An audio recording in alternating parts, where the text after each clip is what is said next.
My fiancé told my sister in a wheelchair to stay out of the photos, but what happened on the wedding day shocked all of us. Emma stays out of the ceremony photos, my fiancé Lauren said. The wheelchair ruins the aesthetic. My sister Emma sat frozen, tears welling in her eyes. We were at the final wedding planning meeting, 6 people around Lauren's parents' dining table, 8 days before a wedding that cost more than most people's cars. Excuse me? I said. You heard me? Lauren didn't look up from her Pinterest board. I've spent 2 years planning this wedding. Every detail is perfect. I'm not having a wheelchair in my pictures. Emma's hands gripped her armrests, the same armrests she'd been gripping since the car accident 4 years ago that took her legs and, apparently, her value in Lauren's eyes. Lauren, I'm Jake's only sister, and I'm sure you'll have a lovely view from the audience, my mother gasped. Lauren's mother looked uncomfortable, but said nothing. That's my sister, I said quietly, and this is my wedding. Lauren finally looked at me with those blue eyes I used to think were beautiful. Now they just looked cold. Jake, be reasonable. We're spending $40,000. The photographer costs $3,000 alone. I will not have my album ruined. Ruined, I repeated. You know what I mean. Emma wheeled backward. It's fine. I'll skip the wedding. No, I said. You won't. Lauren's eyes narrowed. Jake, don't make this difficult. I'm not making anything difficult.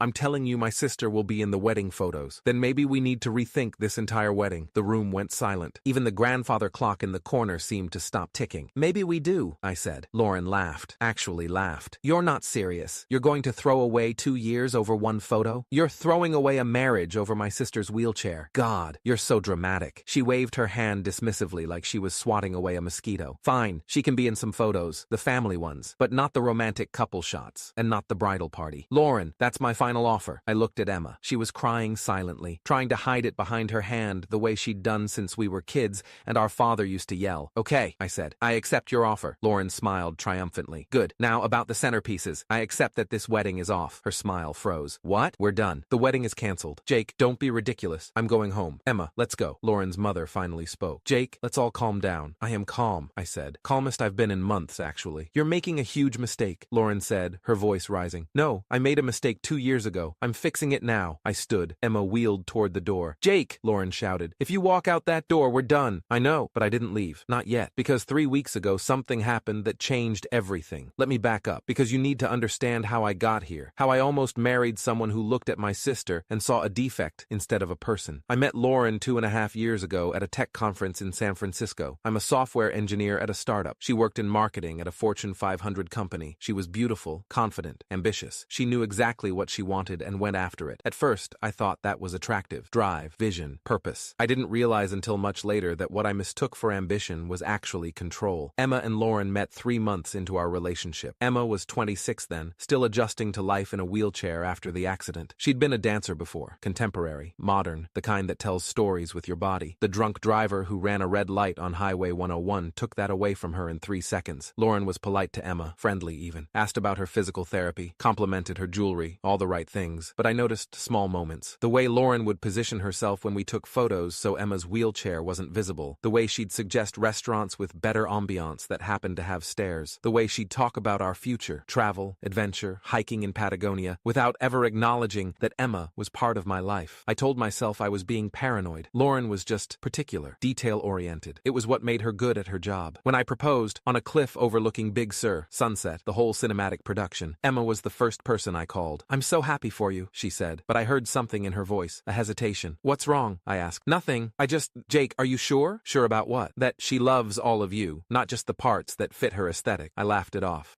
You barely know her. I know. Maybe that's the problem. I should have listened. The wedding planning started immediately. Lauren had been collecting ideas since she was 12, apparently. She had 3 Pinterest boards, a binder with dividers, and opinions on everything from napkin folds to the exact shade of ivory for the invitations. I was fine with most of it. I didn't care about centerpieces or chair covers or whether we did a first look before the ceremony. I just wanted to marry her. But slowly, things started to feel off. We need to limit the guest list, Lauren said one night, 4 months into planning. We were sitting in her apartment, surrounded by fabric swatches. Okay, how many? 150, max. The venue cap's at 200, but I want it to feel intimate. That's fine. I've got about 30 people on my side. Family, close friends, some work people. Is Emma bringing a +1? I looked up from my laptop. I don't know. Why? Just asking. Wheelchairs take up more space. If she brings someone, that's 3 seats instead of 2. My stomach tightened. 3 seats. For her, her date, and the wheelchair. I'm just trying to plan the seating chart. Lauren, Emma is my sister. She gets a +1 like everyone else. I didn't say she couldn't. I'm just planning. But I heard what she wasn't saying. Emma's presence was a logistical problem, a space issue, an inconvenience. I let it go. I was good at that. Letting things go, smoothing things over, keeping the peace. 2 months later, Lauren suggested Emma wear a specific dress. I'm doing a champagne and gold color scheme for the bridal party, she explained. I thought Emma could wear champagne too. Match the bridesmaids. There's this beautiful dress at Nordstrom. That's really thoughtful, I said. And maybe she could wear a shawl, something elegant, draped over her lap in the chair. I saw it on a blog once. It looked really sophisticated. There it was again, that tightness in my chest. You want her to cover the wheelchair, not cover. Dress it up. Make it part of the aesthetic. Lauren, it's not a decoration. It's how she moves. I know that. God, Jake, why are you being so sensitive? I'm trying to include her, but she wasn't. She was trying to hide her. I told Emma about the shawl suggestion. She was quiet for a long time. It's fine, she finally said. If it makes her happy, I'll wear a shawl. You don't have to. Jake, I don't want to cause problems. This is your wedding. It's our wedding, and you're my sister. I know, but Lauren is going to be your wife. Pick your battles. So I did. I let the shawl thing go. Emma wore champagne. She'd wear the shawl. Everything would be fine. Except it wasn't fine. 3 weeks before the wedding, I came home early from work. Lauren was on the phone in the living room. I heard her voice before I saw her. I know, it's such a nightmare. The wheelchair is literally ruining every photo concept I have. I froze in the hallway. No, I tried to tell Jake, but he gets all defensive. It's like, I get that she's your sister, but this is my wedding, you know? My blood went cold. Exactly. Thank you. God, you're the only one who understands. Everyone else acts like I'm a monster for wanting nice photos. She was talking to Megan, her maid of honor, her best friend since college. I was thinking we could seat her behind one of the tall centerpieces during the ceremony, the ones with the high greenery. That way she's technically there, but not visible. I must have made a sound, or maybe she just sensed me. Lauren turned, saw me standing there. Hey babe, I have to go. Talk later. She hung up. How long have you been standing there? Long enough. Jake, you want to hide my sister behind a plant. That's not, you're twisting what I said. You called her a nightmare. You said the wheelchair is ruining your photos. Lauren's face flushed. You don't understand the pressure I'm under.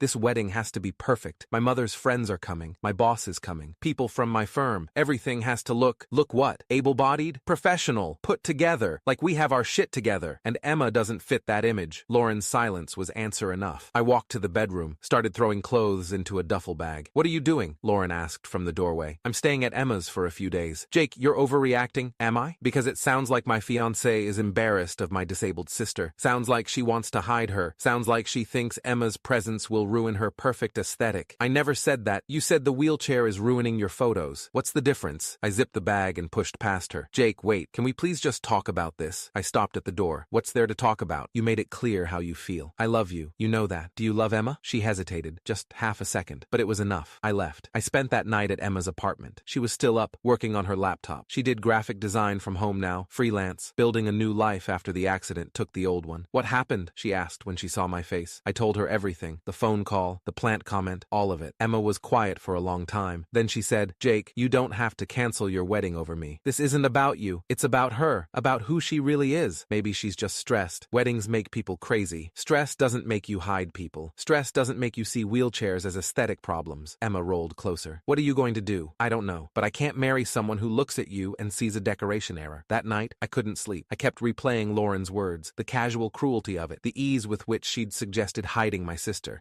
and I realized something. This wasn't new. This was who Lauren had always been. I'd just been too in love, or too afraid, to see it. So I made a plan. The next morning, I called Nathan Miller. He was an attorney I'd worked with on a contract negotiation for my startup. Corporate law, mostly, but he knew people. I need some advice, I told him. Personal matter. Shoot. I explained the situation. The wedding, the contracts, the fact that Lauren and I weren't married yet, had no shared assets, no legal ties. Who's on the vendor contracts? Nathan asked. Most of them are on my credit card. The venue, the photographer, the caterer. Lauren's parents paid for her dress and the invitations. So legally, you're the client for most vendors. Yeah. Then you can cancel. Just depends on the contracts. Send me copies and I'll review them. I spent that day forwarding every contract, every receipt, every email confirmation to Nathan. He called back that evening. Good news. Most of your deposits are refundable with written notice. The venue is the tricky one. You'll lose about 40%, but the photographer, caterer, florist, they all have cancellation clauses. You'll get 70 to 80% back. What about Lauren? Can she fight it? Fight what? She's not on the contracts. She has no legal standing. If you cancel, she can't stop you. And if she tries to rebook things, use the same vendors, the vendors are contracted with you. If you cancel and request refunds to your payment method, she'd have to start from scratch. New contracts, new deposits, all on her. I felt something loosen in my chest. Okay, don't send anything yet. I need to think. But I wasn't thinking. I was planning. Over the next 3 weeks, I played the part of the apologetic fiancé. I came back to Lauren's apartment. I said I'd overreacted. I said I was stressed about work. I said I was sorry. She accepted the apology with the magnanimous air of someone who'd been proven right. I'm glad you came to your senses, she said. Emma can be in the family photos. I already told you that. I'm not a monster. I know. Thank you. But I was gathering evidence. Screenshots of text conversations, voicemails. The phone call I'd accidentally been on when she told her mother that Emma was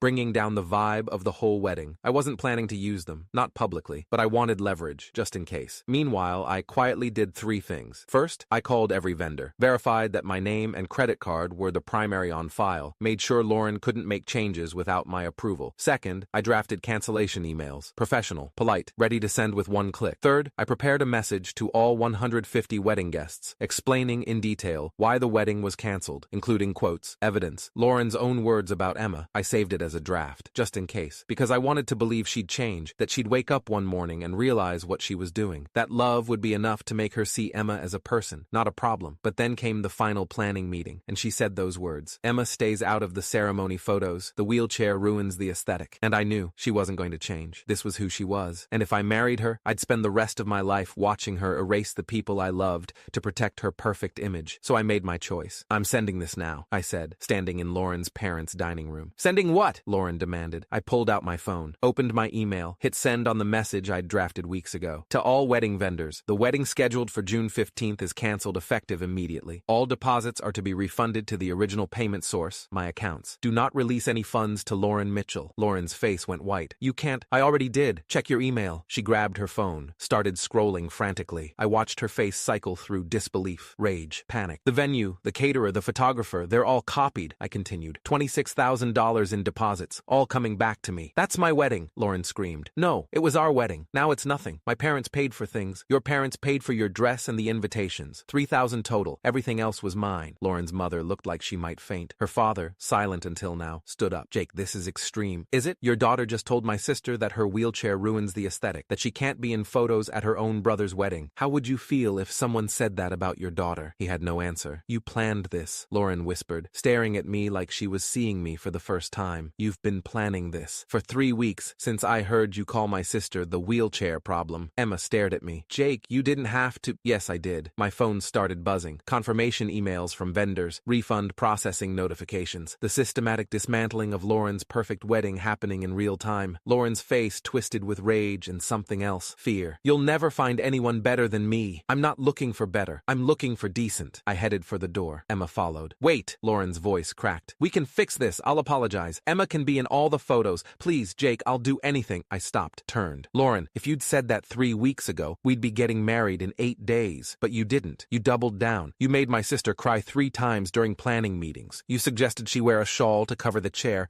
You told me she was bringing down the vibe. You told your mother you wanted to seat her behind a plant. I was stressed. You were cruel. There's a difference. So that's it? You're just going to humiliate me? I pulled up another draft email, the nuclear option, the one I'd prepared but hoped I'd never send. This is a message to all 150 wedding guests, explaining why the wedding is canceled, including direct quotes from your phone conversations about Emma, about how you wanted to hide her, about how you called her a nightmare. Lauren's eyes went huge. You recorded me? You were on speakerphone, in my house, legally recorded under California's one-party consent law. Her mother gasped. Jake, you wouldn't. You're right, I won't. I deleted the draft right there, showed them the screen, because despite everything, I'm not trying to destroy you. I just want you out of my life. Lauren was crying now, real, ugly crying. Jake, please, I love you. I made mistakes, but I love you. You love the version of me that fit your aesthetic, the version that didn't ask questions, the version that let you erase my sister to make your photos prettier. That's not fair. Fair? You wanted to hide a woman who lost her ability to walk because her wheelchair didn't match your color scheme. You wanted to seat her behind decorative plants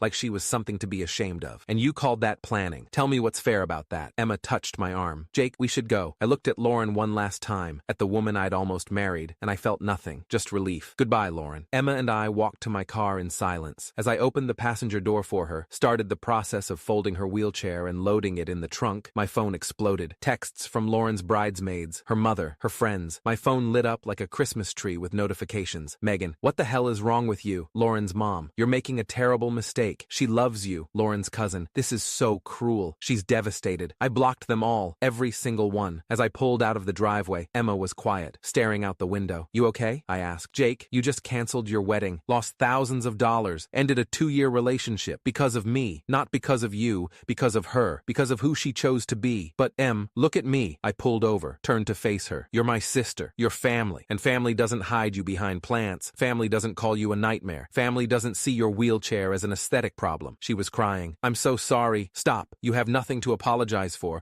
Lauren should be sorry, but she won't be. Not really. She'll be sorry she got caught. Sorry she lost control. But she won't actually understand what she did wrong. Emma wiped her eyes. What happens now? Now? I get $26,000 in refunds. I tell mom and dad what happened, and I move on. That's it? That's it. But it wasn't, because 3 hours later, my phone rang. Unknown number. Hello? Jake, this is Charlotte Reed. I'm a wedding photographer. I was contracted for your wedding. Oh, hi. Did you get my cancellation email? I did. And I want to give you back the full deposit. All $3,000. The contract said 70%. I know what the contract says. But Jake, I need to tell you something. I've been in this business for 12 years. And about 2 months ago, Lauren called me. Asked if we could adjust the shooting schedule to minimize her words, not mine. Awkward wheelchair shots. My stomach dropped. What? She wanted me to pose your sister in ways that hid the chair, or shoot from angles that made it less visible. She sent me Pinterest boards, examples of what she called tasteful inclusion. And you said? I told her I photograph people, not poses. I document love, not aesthetics. And if she wanted a photographer who'd erase her future sister-in-law, she'd need to find someone else. Then why didn't you cancel the contract? Charlotte paused. Because she convinced me it was just nerves, that she'd come around, that you were a good guy who'd talk sense into her. I gave her the benefit of the doubt. I shouldn't have. So why are you calling now? Because when I got your cancellation email, I knew. I knew you'd seen the real her, and I wanted you to know that you did the right thing. I've shot weddings where the bride hid family members, edited out scars, cropped out people who didn't fit the vision. Those marriages don't last, because they're built on the lie that love is conditional, that some people matter more than others. I didn't know what to say. Keep the money, I finally managed. You earned it just for dealing with her. Charlotte laughed. I'm still refunding it. But Jake, your sister is lucky to have you, and whoever you end up marrying, she'll be lucky too. Over the next week, more vendors reached out. The caterer sent a bottle of wine with a note for standing up for your sister. The florist refunded the full deposit. Even the venue, which was supposed to keep 40%, sent back 75%. Word had gotten out. Somehow, vendors were talking, and they all seemed to know what Lauren had done. I found out why when Emma forwarded me a post from a private Facebook group called Bay Area Wedding Professionals. Someone, probably Charlotte, had posted a warning. No names, just a description of a bride who'd demanded a photographer hide a disabled family member, who'd referred to a wheelchair as an aesthetic problem. The comments were brutal. Jenny M., wedding planner. I think I know who this is. She called me too. Wanted to know if we could position the wheelchair-using guest strategically. I declined the contract. Marcus L., caterer. Red flags everywhere. If they'll dehumanize family, imagine how they'll treat vendors. Sarah K., florist. Anyone who sees people as decor isn't ready to get married. Lauren's reputation in the wedding industry was destroyed, and I hadn't said a word. Karma apparently had its own marketing team. 2 weeks after the canceled wedding, my parents invited Emma and me to dinner. They'd been quiet since I'd told them what happened, processing, dealing with their own feelings about the woman they'd almost welcomed into the family. We're proud of you, my mother said over dessert, for choosing Emma, for choosing decency. I didn't choose Emma over Lauren, I said. I chose basic human dignity over cruelty. That shouldn't be a hard choice, my father nodded. Your grandfather always said, show me how someone treats the powerless, and I'll show you their character. Emma reached across the table, squeezed my hand. Thank you, she whispered. For what? For seeing me. For making sure I wasn't invisible. You could never be invisible. Not to me. A month later, I got one final message from Lauren. A long, rambling email sent at 2 a.m. It started with apologies. How she'd been wrong. How she'd been terrible. How she'd realized too late what really mattered. But then, halfway through, it shifted. Blame crept in. Justifications. The stress of planning. The pressure from her family. The expectations from her firm. The impossible standards society placed on weddings. And I realized she still didn't get it. She was sorry she'd lost me. Sorry her wedding was canceled. Sorry her reputation was damaged. But she wasn't sorry for what she'd done to Emma. Not really. Because in Lauren's world, Emma was still a problem. Just one that Lauren had mismanaged. I deleted the email, blocked her address, moved on.